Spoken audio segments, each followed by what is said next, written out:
Especially appreciate that introduction, Dr. Gates. It's really nice to have my family here. Ed Parcells, one of my good friends and two of my first students, first year of teaching, have come out tonight. It's a privilege to read before you tonight. The idea for this book came about probably 2 years ago, where it started to form. And when that formation began, already I started to see it in different sections. And at that time I was thinking, well, I was born out west, so I'll follow some of the poems, and I started to actually form the book in terms of going from west out to the east. And I've had the chance, thanks to Nyack College, to travel to Europe twice now.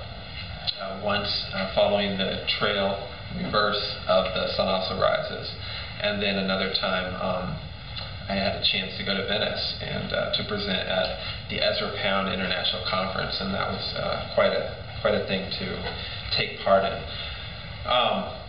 As the book began to form a little bit more, it started to go backwards from Europe to the West, and that seemed more correct to me for some reason, and I guess the reason is, thinking back on it, is wrapped up in certain language, certain poems and movements of literature that stick with you, that form us as writers.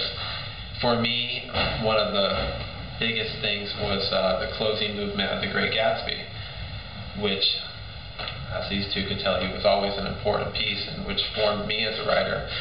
And if you've read The Great Gatsby, as I'm sure many people in this room have, you understand the movement from east to west, East Egg and West Egg, that Gatsby's dealing with throughout that novel. And at the end of that novel, he writes, most of the big shore places were closed now, and there were hardly any lights except the shadowy moving glow of a ferry boat across the sound. And as the moon rose higher, the inessential houses began to melt away, until gradually I became aware of the old island here that flowered once for Dutch sailors' eyes. Its vanished trees that had made way for Gatsby's house, had once pandered in whispers to the last and greatest of all human dreams.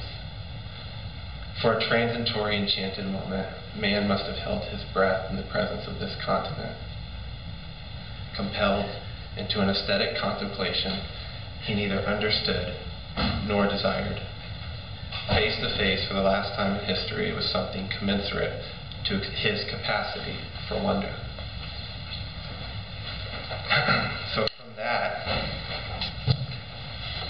I started to understand my idea of the West, where I had come from, the West, and the idea that the West is a mythic place, and that's the foundation of this book. The first part is